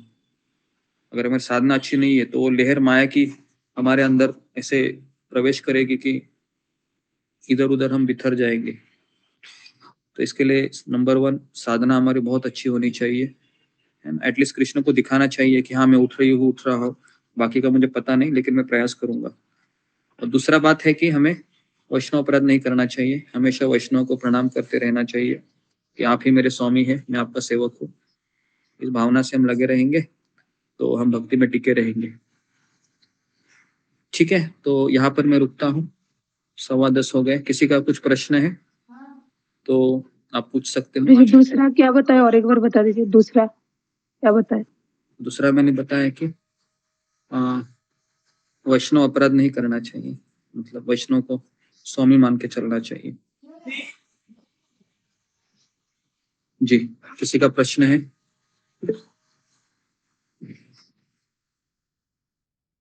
जी, वैशाली तट। हरे कृष्ण गुरु जी, दंडवत प्रणाम। श्री भक्त को दंडवत प्रणाम। गुरु जी, आपने ये लिखवाया है ना, घर में शब्द का मूल अर्थ क्या है? ये आपने लिखा। आवाज नहीं आ रहा जी गुरु जी, अभी आ रहा है क्या? हाँ आ रहा थोड़ा। किसी के अस्तित्व को संभाल कर रखता है, धर्म का मूलार्थ आपने लिखवाया है, ये मुझे समझ में नहीं। संभाल के रखता है मतलब जैसे अभी मैंने भक्ति को, मेरा धर्म है भागवत के अनुसार भक्ति करना, सवय पुंसाम परो धर्मो यतो भक्ति अधोक्षजे, अधोक्षज की भक्ति करना मेरा धर्म है। तो उसको संभाल के रखना चाहिए, पकड़ के रखना चाहिए, है ना। किसी भी चीज को मान लो अभी एक कोई लेडीज है, अपने घर को वह पकड़ के रख रही है, तो उसका वो धर्म अलग हो जाता है फिर, है ना। धर्म के कई प्रकार होते हैं ना, राष्ट्र धर्म, मातृ धर्म, पितृ धर्म, राष्ट्र धर्म, है ना। और दूसरा है आत्मा का धर्म, है ना, या हमारा जीव का धर्म। तो जिसको आप पकड़ के रख रहे हैं वो आपका धर्म कहलाएगा। लेकिन ये सारे धर्म है, ये शारीरिक आधार पे है, केवल एक ही धर्म है जो आत्मा के स्तर पर है, वो है परो धर्मो यतो भक्ति अधोक्षजे। ठीक है, ओके। नेक्स्ट रीति दबास। हरे कृष्णा गुरुजी, दंडवत प्रणाम। गुरुजी, जैसे अपराध और पाप होते हैं तो क्या गुरुजी माला का जो है वो शून्य हो जाता है, उसका माला करने का फिर कोई फायदा नहीं रहता? अपराध होने पर हमारी प्रगति रुक जाती है। जैसे अगर हम मान लो हमें एक सीढ़ी पर चढ़ रहा हो, है ना, 10वें मंजिल पे, और सीढ़ी चढ़ते चढ़ते 5वें मंजिल पे आ गया मैं, और वहां पर मैंने कुछ गड़बड़ी की, मान लो अपराध किया मान लो, तो क्या होगा इसका नतीजा कि मैं 5वें फ्लोर से फिर मैं 6ठे फ्लोर पे जा नहीं सकता। कितना भी प्रयास करो उधर ही लटके रहेंगे फिर, है ना, हमारी प्रगति रुक जाती है। धन्यवाद। धन्यवाद गुरुजी। हरे कृष्ण। सभी भक्तों को दंडवत प्रणाम। ओके, रूबी कुमारी। जी हरे कृष्णा गुरुजी, दंडवत प्रणाम। सभी भक्तों को मेरा दंडवत प्रणाम। गुरुजी, आप इतना मतलब आप हमें समझाते हैं, लेक्चर देते हैं, हम सुनते भी हैं और थोड़ा सा ज्ञान भी हो रहा है आपकी कृपा से। तो गुरुजी, इतना सुनने के बावजूद भी हम जो शरणागत की है कि हमें आप बता रहे हैं कि करना चाहिए, तो हमें हो नहीं पाता है, और हो भी पाता है थोड़ा रियलाइज भी हो रहा है कि हाँ करना चाहिए, होना चाहिए, तो एक भय अंदर आ जाता है। तो ये सब मतलब क्यों होता है गुरुजी, ये समझ नहीं आ रहा है। फील भी हो रहा है करना है, पर ये लगा रहता है कि कर लिया तो कैसे होगा, क्या होगा, ऐसे मन में बहुत सारे विचार मतलब आते हैं फिर। जी, तो कोई भी बीमारी है उसको हटाने के लिए रोज दवाई लेनी पड़ती है, बराबर है। वो बीमारी एक दिन में नहीं जाती है ना, कोई भी बीमारी है, बीमारी जाने के लिए तो समय लगता है। तो अभी हम दवाई ले रहे हैं रोज भागवत की, भक्तों के संग की, तो ये दवाई लेते रहना है, क्योंकि वो बीमारी कितने साल पुरानी है, कितने साल नहीं, कितने जन्मों पुरानी है, सोचना चाहिए ना, बहुत जन्म पुरानी ये बीमारी है। तो समय लगेगा ना, क्या 6 महीना, 1 साल, 2 साल के श्रवण से खत्म होगा बीमारी? इतने नहीं गुरुजी, जन्मों पुरानी बीमारी नहीं होगा ना। तो हमें तो ये पेशेंस जन्म चला जाएगा पूरा, ऐसे तो। नहीं जाएगा, क्योंकि भगवान का एक वचन भी है ना, नमे भक्त्या प्रणश्यति। अगर हम लगे रहेंगे प्रामाणिकता से, तो भगवान इतने निर्दयी नहीं है कि वो हमको एकदम ज्यादा ही टॉर्चर करेंगे। टॉर्चर तो नहीं करते भगवान, लेकिन भगवान इतने निष्ठुर नहीं है ना। एक पिता होती है, एक माँ होती है, वो निष्ठुर नहीं हो सकती है, वो बच्चे का ख्याल करती है, और अगर बच्चा सिंसियर है तो फिर पिताजी और एक्सटेंड होते हैं उसको लेने के लिए। तो हमें उतना सोचना चाहिए कि भले हम संघर्ष कर रहे हैं, हमारा हर एक संघर्ष भगवान को पता है कि हम कितना माया को मना कर रहे हैं और खींच खींच के आगे बढ़ रहे हैं, है ना। ओके, जी गुरुजी, धन्यवाद गुरुजी। हरे कृष्ण। ओके। रीना गंगवार। कृष्णा को भी दंडवत प्रणाम। प्रभु जी, कभी कभी भौतिकतावादी किसी व्यक्ति की भी मृत्यु एकादशी के दिन या ब्रह्म मुहूर्त में होती है, तो उनकी गति क्या होती है? देखिए, मैं वापस कह रहा हूँ कि ये सारी चीजें ना, किसी के कौन से भी दिन अगर कोई मृत्यु होता है तो उसका ऑस्पिशियसनेस होता है, वो शुभ कार्य माना जाता है। लेकिन भगवत धाम जाने के लिए एक ही मैंने उपाय देखा है कि आप भगवान का चिंतन, भगवान का स्मरण, या किसी भक्त की कृपा, ये सारे माध्यम होते हैं मैक्सिमम रूप से, या, है ना। तो एकादशी के दिन अगर छोड़ता है तो उसको बेनिफिट मिलेगा कुछ ना कुछ, जैसे अगला अगला जन्म में उसको चांस मिल सकता है भक्त के घर में और भक्ति कर सकता है, ऐसे अवसर मिलते हैं। लेकिन अगर कोई एकादशी के दिन शरीर छोड़ के भगवत धाम जाएगा तो ये तो तभी हो सकता है कि जब उसने है ना, अपने सारे कार्य हैं अच्छे से किए होंगे भक्ति में, बराबर है। तो ये भी हमको पता होना चाहिए। और कभी कभी हम प्लानिंग भी करते हैं वृंदावन जाके मरने का, लेकिन वो हो नहीं पाता है। कुछ ना कुछ ऐसा हो जाता है कि हम वृंदावन से बाहर ही आके मरते हैं ना। तो मरना जीना है ये हमारे हाथ में नहीं है, भगवान के हाथ में है। तो एकादशी के दिन मरा तो अच्छा ही है एक तरीके से, लेकिन भगवत धाम जाएगा क्या, इसकी गारंटी मैंने तो किसी शास्त्र में सुना नहीं है कि एकादशी के दिन एकादशी करेगा तो उसको, एकादशी भी पता है इस उद्देश्य से करेंगे कि भौतिक लाभ चाहिए, तो एकादशी भी सकाम कर्म में आती है ना, सकाम सकाम सकाम योग हो गया वो। तो इसके लिए हम एकादशी कोई करने वाला थोड़ी ना वो मतलब शुद्ध भक्त हो सकता है, ऐसा तो नहीं है ना? जिसका उद्देश्य है वही शुद्ध शुद्ध भक्ति का कार्य। शुद्ध भक्ति मतलब उसका उद्देश्य शुद्ध होना चाहिए, गुरु कृष्ण की प्रसन्नता। और बाकी की चीज फिर करेगा, माला भी करते हैं लोग, और भगवान के लिए फूलों का हार भी बनाते हैं, और भगवान को अच्छे अच्छे 56 भोग भी खिलाते हैं घर में। लेकिन उद्देश्य क्या होना चाहिए हमारा? हमारा उद्देश्य है वह भक्तों की प्रसन्नता होना चाहिए, तब जाके वो अल्टीमेट बेनिफिट मिलेगा। ओके माता जी, ओके। तो हरे कृष्णा, आप सबका थैंक यू प्रभु जी। बहुत बहुत धन्यवाद। श्रील प्रभुपाद की जय, गुरुदेव की जय जय। हरे कृष्ण प्रभु प्रभु प्रणाम, हरे कृष्ण। प्रभु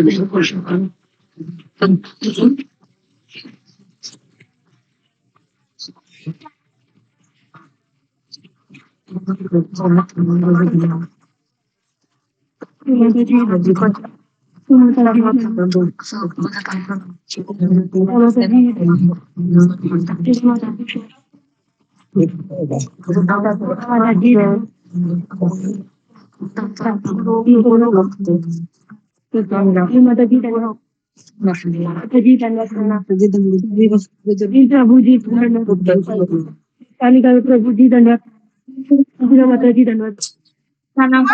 नमो नमः।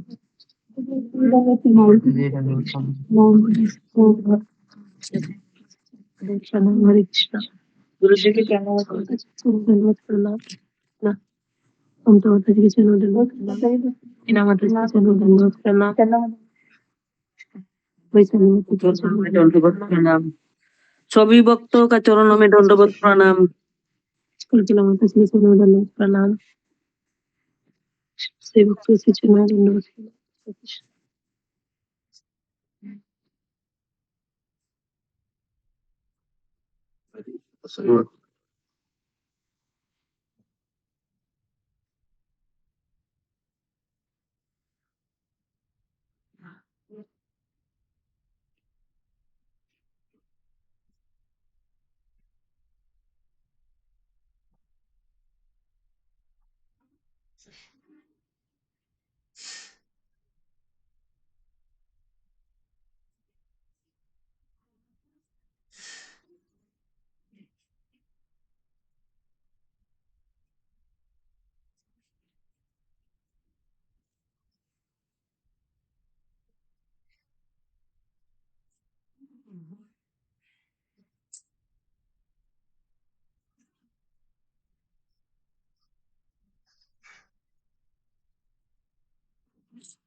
उसका नहीं है